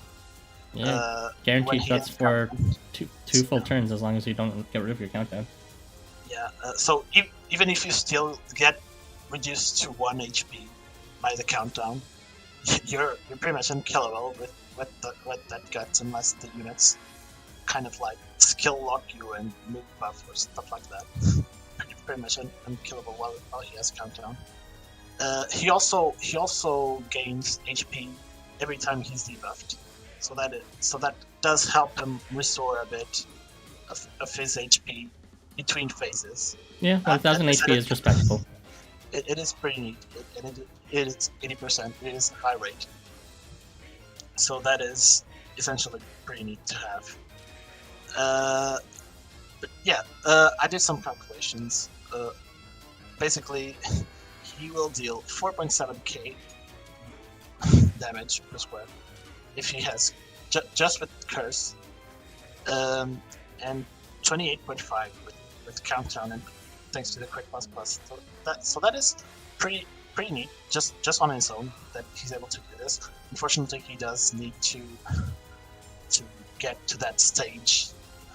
Have to wait these turns to get all these debuffs, but still, I think he's a pretty neat unit that functions really well on his own and has survivability, has decent damage on his own, and he doesn't really need to move at all, but he can to spread all these debuffs and apply countdown to essentially almost the entire board at turn 3. It's pretty good, alongside with curse and stigma. Those are pretty common, but countdown isn't that common, so that is pretty neat to have. In terms of ARs that he can equip that can potentially be useful for him. I mean, if you really want to increase his proc rates for some reason, which you shouldn't really need to. I mean, even with that additional 80%, the crit's still not guaranteed. So yeah, could help. But still, it only lasts for 2 turns, and countdown is on the 3rd turn, so that's fortunate. But the way he functions kind of reminds me of Hero in terms of scaling damage over a phase. Just obviously it's very different functionally, but just like the end result is a bit. Well, it reminds me of it in terms of just damage up and getting bigger and bigger, provided you don't move him. And even when you do move him, he has utility, which is like that's why I'm so confused about how to use Jugo. I think it can be potentially really neat, especially since I don't know. I think it's a very versatile unit. He can become tanky. He can become a damage dealer. Him with Smoky God. Him with Smoky God. There is our designated Smoky God call out for the day. I'd honestly say that unironically to a certain extent, because he actually does function quite well with countdown, since he also inflicts countdown. You don't need to work around it, since Jugo works pretty well with countdown. So you'd also do Mephisto. And just get Mephisto killed. I guess, but no, I don't think that'd be a really good idea. I mean, Mephisto does take a lot to die, unfortunately. As I learned during my meme challenge quests clears with Mephisto, he unfortunately does not die quick enough. You need to kill Mephisto faster. But yeah, he can equip some ARs that deal increased damage to enemies with curse, so that is pretty neat as well. On top of that, he can also equip the most recent AR, the one with Jambavan and Late, to give him an additional chance of guts, just in case that in case his countdown expires or something bad happens, because these trigger timing abilities, they aren't exactly very reliable between phases, because who knows what might happen. I mean, you can clear the phase after turn 2, or you can clear the phase after turn 4, and the next turn you're going to still have the countdown for some reason. Yeah, again, vaguely reminds me of Hero's utility in terms of if you clear too early, you might disrupt his optimal setup. still, I think even still in those situations, he can still be pretty neat. The only bad situations that the only real bad situation is if you take longer than 5 turns to clear the board, because he's going to be at 1 HP. He's not going to have any debuff, so he's basically going to essentially die on the next phase if he gets hit, because he's only going to get curse, and at most he's going to get 1k HP, which is not enough to keep him alive. I mean, hey, he still has that 40% of guts. No. we do not talk about that. I mean, Smoky God's drastic skill activation rate could patch that up to 90. Yeah, Smoky God is actually unironically an okay-ish partner. You get 58% crit plus. No, but seriously, I think he's a pretty neat unit.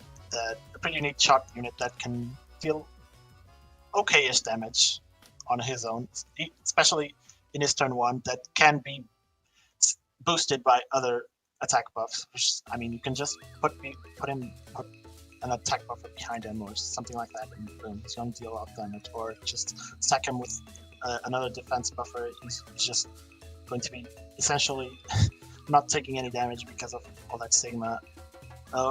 And also another thing that I forgot to mention that is also very important is that his way of applying all these debuffs cannot be nullified or reflected. So that is also something to consider. Oh yeah, that's right. Spread debuffs ignores nullify and reflect debuff. So you can bypass those effects as well whenever he moves. I can't think of the Beach House Volo synergy. No. His true potential is unlocked with Jugo now. He may also be decent with the Shiva, since he has the countdown advantage. But again, this is like super late phase at that point. Did you talk about how he could potentially nuke really hard with his CS if you somehow manage to align all the planets together? Yeah. If they all have multipliers. I mean, I did say who would deal eventually a lot of damage against all these debuffs, but I didn't actually do the calculations for this because I don't know. It seems like too much of a big brain play to be able to get all these 3 debuffs. I mean, it seems like and your CS and your CS at the same time. It doesn't actually have a way to. Like, obviously, move him when he does get his charge, but he doesn't have any real way to build his charge in the first place, so it's an incidental little thing to consider. It's a really strong incidental thing, but yeah. Yeah, I mean, you could just have other units capable of inflicting the buffs, but yeah, trying to actually line up all 3 of the debuffs from Jugo himself at once is you really need someone to grant him CP for that. Pretty much, yeah. I think he works fine even without the CS, but if he's going to CS, just move him.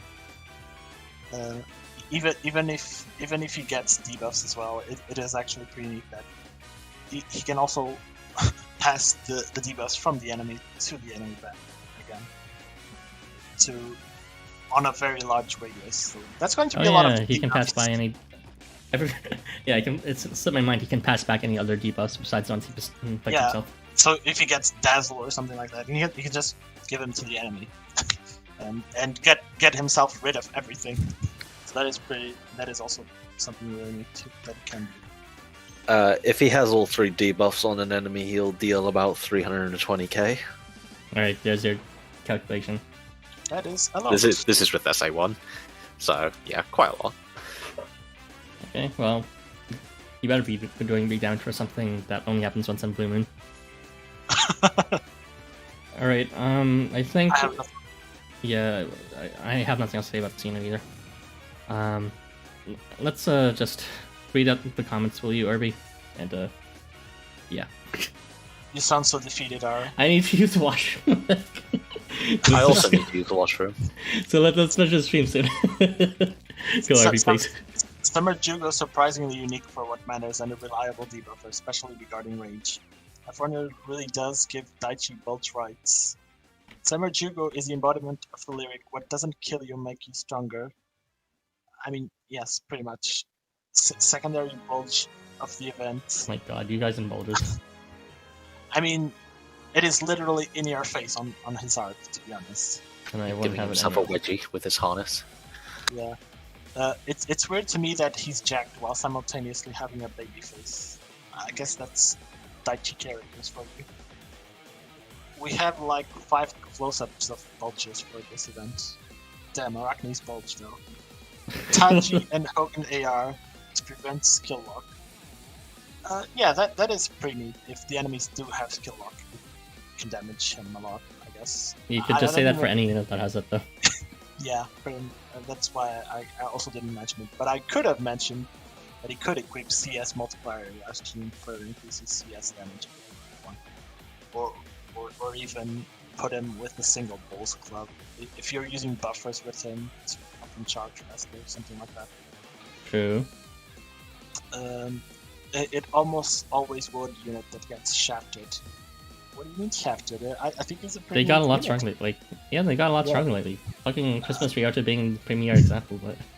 Yeah. I think this is like the best standalone unit of this banner. I mean, all these other units need to be with other specific units to function properly. Thunderbird's flying somewhere. I can't wait for LifeWonders to release a unit that gives countdown to allies. We already do have that unit. It's called Mephistopheles. Yeah, no, it's It already happened more reliably, I should add. It is 100%. We just need a different trigger timing. Unfortunately, it is only when people die that countdown is infected. And we need something better. We need countdown turn start right now. Turn 1. We already had turn start, but it's only on turn 7, so that doesn't count. The more I look at it, the more his sword skill seems like an entire meme to me. Countdown strengthening and the countdown to self. I think it's so good. It's good, but it's still funny, right? Oh, I forgot to say something, but he works really well with people that give him limit if you're going to take more than 3 turns, that is, and are not going to get rid of the countdown. He's basically going to move himself directly to 1 HP with his guts and get that massive limit attack boost. Oh yeah, true. Well, Lianin, I guess. That is it. That is all the comments. Alright, then let's just move on to the final unit of the batch, whose name I keep on forgetting. Oguchi Magami. I actually forgot that he existed here. Like when you said that you needed to go to the washroom, I was like, oh yeah, is this the end? Did he stay to us? Oh man, if only I need to use the washroom. Ayaku. Damn it, I thought this was the last one too.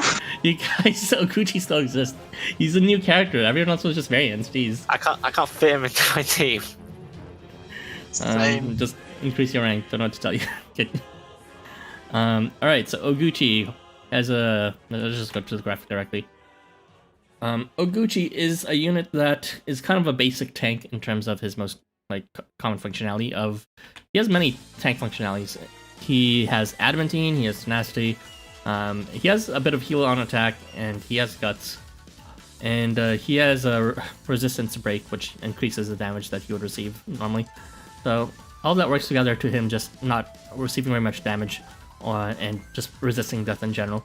And even having a way to self-heal, because again, I need to emphasize, tanking and healing go really well together. They're like match made in heaven. They proportionally scale, make healing more effective because it makes the damage lower too. So healing, as a result, even if it's flat, takes up a larger share of the damage that is received. But in addition to that special functionality, he is able to thwart buffs from enemies that actually attack him.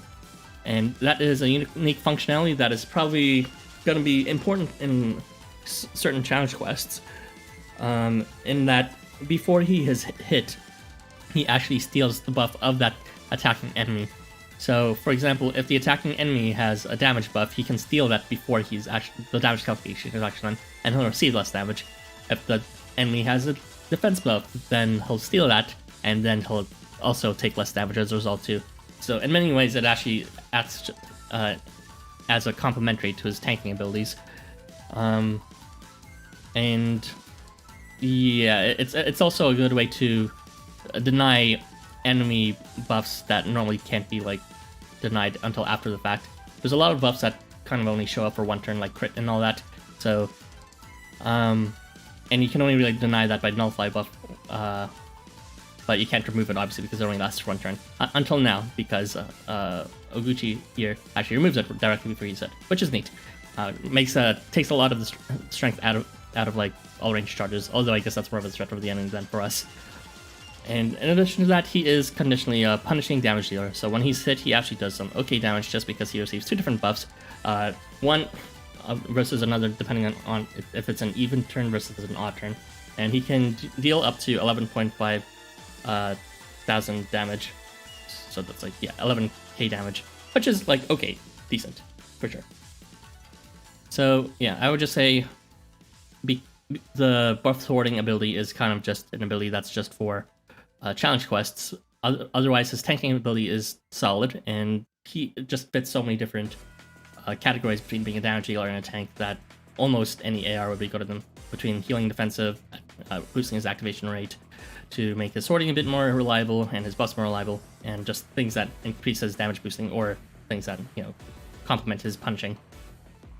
So yeah, those are my thoughts on Oguchi Magami. I think he's actually not that tanky, to be honest. After he gets that adamantine, after that adamantine is over, unfortunately, he has to rely either on the buffs he steals from the enemy, or his 50% after being hit tenacity. Which is I wish that tenacity was terrible. higher.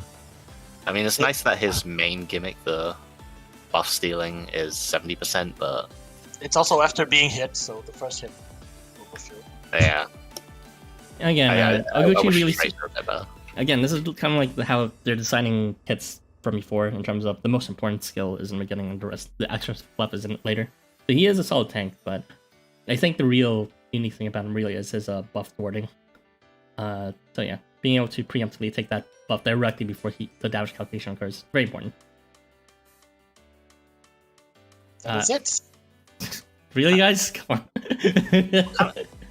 What other free units do we have that are tanky? There's like Jugo, but he has to move constantly. And I don't remember the other units. C3 applies curse, I think, but that is it. And also has the martial skill evolution. Yeah, so he has like actually, I'm pretty sure the tenacity doesn't apply to himself. That's a different skill that Marcho has.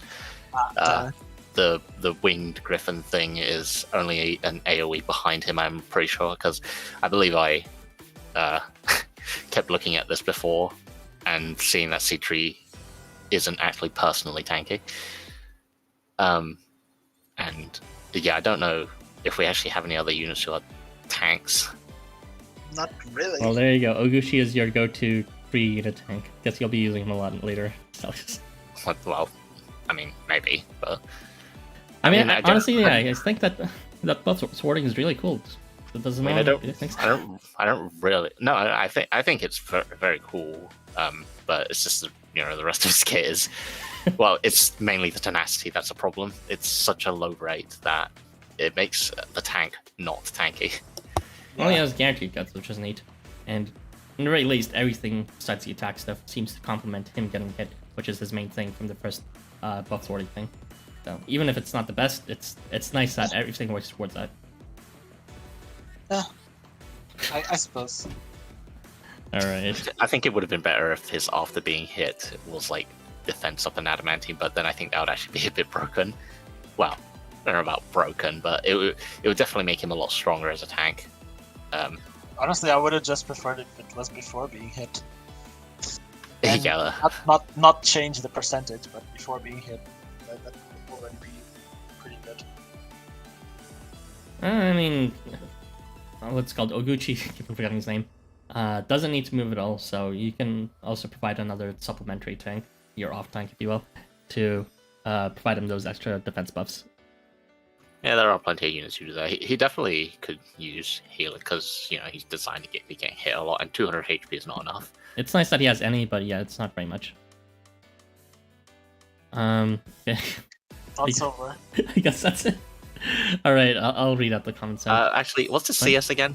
His charge was not worth noting, but it essentially is supplementary to him stealing buffs. It steals buffs also, but on attack this time. And his healing is respectful there too. Do you remember if when he duplicates buffs, will it be based on his skill level or his CS level? Not that it matters in the end, but it'll be based on the level of the original status. Okay then. So he has to steal low quality buffs. Yeah. Yep. Disgusting. I mean, it's always been like that. Yeah, but I don't pay attention to that. But yeah, remember to max out his SA because he is free. And actually, how many of him are there in the shop? Is it enough to max out his SA? Yeah. Okay, good. So you don't have to bloody grind for it. That's just ARs, I think, for units by the law. Okay, good. So yes, make sure you max out Oguchi Magami if you intend to. Well, just max him out anyway, and that will make his heal a fair bit stronger. Wait for his skill evolution in 2 years. Alright. Bold. What? Bold to assume. I know, like, how many... What was the last skill evolution we had for a free unit? Astarte. That doesn't that count. Arousal. Amazing. I would have preferred they didn't give her one at all.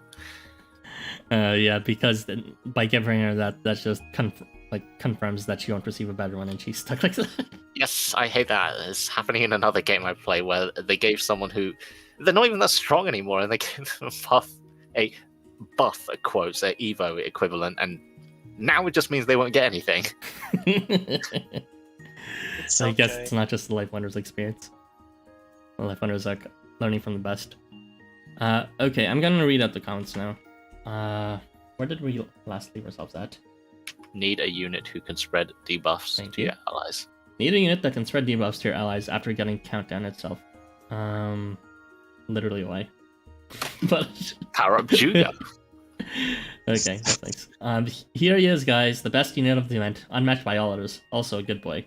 Honestly speaking, the entire time I thought he was a bear until someone said Beef told me he was a dog, and I was like, oh, I guess that makes sense. I just wasn't looking too carefully at his face because it's okay, I guess. He's okay. Let's see. But seriously, he feels like Fenrir 2.0 to me. Fenrir needs an Evo still. His regular tip just like blind one hit and not even guaranteed. His variant also needs another Evo. His variant has like curse and heal moves, I guess. Like it's a terrible Evo. He's decently tanky. One of the best curse spreaders, to be honest. I actually really like using Oguchi. I too like using him, putting him in my sub slots, and not having him waste turns in my drop quests. Yeah, but he wastes my team space. But that bonus though. Oguchi stealing Otohime's crit before taking damage is making me pet him violently.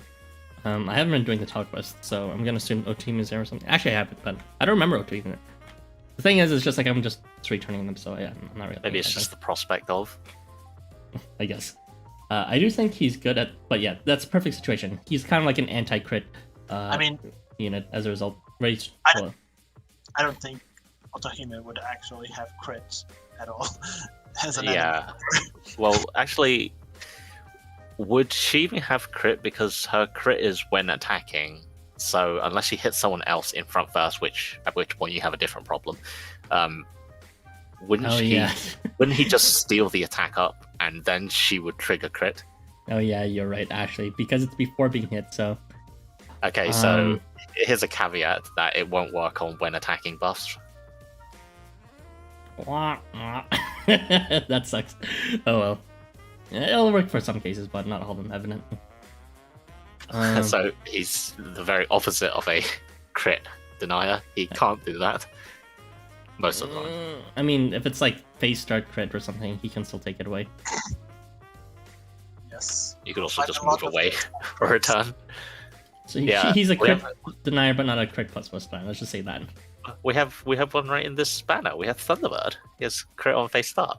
The ultimate Thunderbird counter. Okay. Where am I? Actually, I do think he's good at the role he performs. The issue being his somewhat unreliable proc rates. Also, his self heal could be higher. Yeah, I mean, the self heal is kind of just a nod at him being a tank, but it's not really that big in the first place. It could be higher for sure. And his rates, yeah, I don't know. For some reason, they don't really like giving tanks the most reliable rates, oftentimes, unless they're constantly moving. And since Oguchi doesn't need to move, obviously that means they need to lower his rates. So yeah, you're just gonna have to supplement him with someone who can give more reliable defense buffs, and that'll probably be someone who does have to move. Not that Oguchi minds. Yeah, the rates aren't super good, but I guess that's like a free unit tax, I suppose. Ara's slowly dying over here. Yeah, a bit, honestly. I'm also dying. Poor Zalgus. There have been some pros and some cons starting this stream a bit early. Hopefully, I don't know why Irving needs to start earlier, but hopefully we can finish this earlier so we don't interrupt whatever you need to do. It's because I have to go. Okay, that's right. Buff Doggo looks like a flasher. Kind of, to be honest. I want to He's a masochist. Masochist the flasher. I want to pair him up with Festival Ryota. Yeah, he could work decently with him. Ryota only has protection and unction, so none of that, what's it called, overlaps with Oguchi's. So that's pretty good. Is it Oguchi? I think it's not Oguchi, it's Oguchi, or something like that. It's proper pronunciation, just don't mind me. He's a wolf. Never mind, I thought he was a dog. I thought he was a bear, his stat literally says K9. I'm not reading, okay? Like, I'm just, like, looking at his face. You think this game expects us to read? Most people don't even, like, read the wiki. Almost forgot, wiki showing a second Thunderbird giving 40% bonus on the river pack instead of Summer Shiva. You are free to edit that yourself if you see it, because I'm just gonna go to sleep after this and not care about that type of... but yeah, so concludes our discussion, I think. Unless you have any other thoughts on Oguchi, Irby? No thoughts. No thoughts in my head either. We'll probably use them in challenge quests, but not really. I'm probably gonna find a way to use them, but I feel like Oguchi would be cancer to face against in challenge quests, just like the ultimate. Watch's challenge quest could be like, you know, steal all buffs instead of just steal one buff. Oh, when he says about it. It's actually really annoying, like that giant E-jib, but the opposite. Yeah, that's it. Yeah. I really have to go. Do you want to say bye early while me and Zalgus close it off? Sure. Okay. Bye. Bye, Irby. Bye. Okay, bye, Irby. Okay. So yeah, I'll just close it off with Zalgus here. Irby is dead and gone. And what do you think about the event so far, Zalgus? The new characters, the kits, the music. Any thoughts in general for this? The music is kind of... I think it's a neat theme, even if I don't really see the exact connections. Like with Night Glows, I could really feel, yes, this is a space genre. I'm not really sure what I'm getting. It's like what was it? Spanish music or something? Yeah, right? But it sounds cool, though. I'm not entirely sure. So. It sounds cool, but I can't tell if it's clicking or clapping or castanet noises in the background, but it's kind of off-putting to me when I'm wearing headphones. But I think the theme's nice and all. The banner is...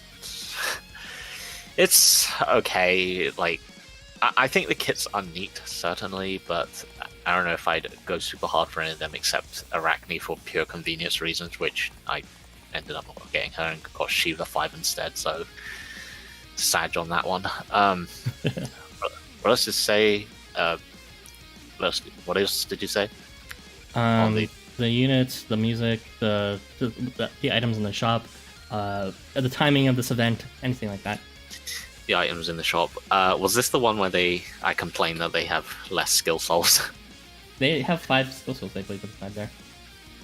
No, souls, not seeds. Oh, there's like 110 or something? Yeah, there's an okay amount. There's like, I think it's 150 when normally we have 200, so that's actually annoying. Yeah, it is. They've been stingy with that for some reason. I'm running out again. But besides that, I don't really have any other particular thoughts. I'm reading summaries, so although I hear this event is actually very short for some reason, despite the duration being 3 weeks, 3.5 weeks. Was there a data mine about the length of it? I thought someone said there was only like 7 chapters or 7 episodes or something. Oh, I don't mind. I did think it was rather late for a summer event in terms of usually we have at least 2 summer events, but it's like already the end of summer and they only just released this one.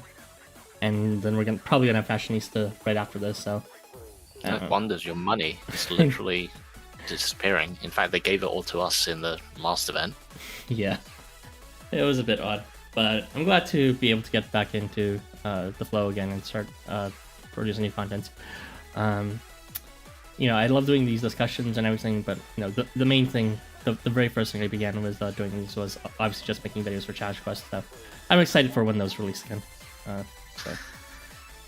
Well, hopefully they release them soon because the drop quests are, you know, obviously not all that. So we require content. Right. Okay, I think that finishes all our thoughts for this. So, thank you. Now me and Zalkus will both use the washroom at the same time. That is correct. In the same washroom. We'll talk to you guys later. Have a good one. Hope you guys enjoy the rest of the event, and we'll see you next time. On 3. 1, 2, 3. Bye-bye. Bye.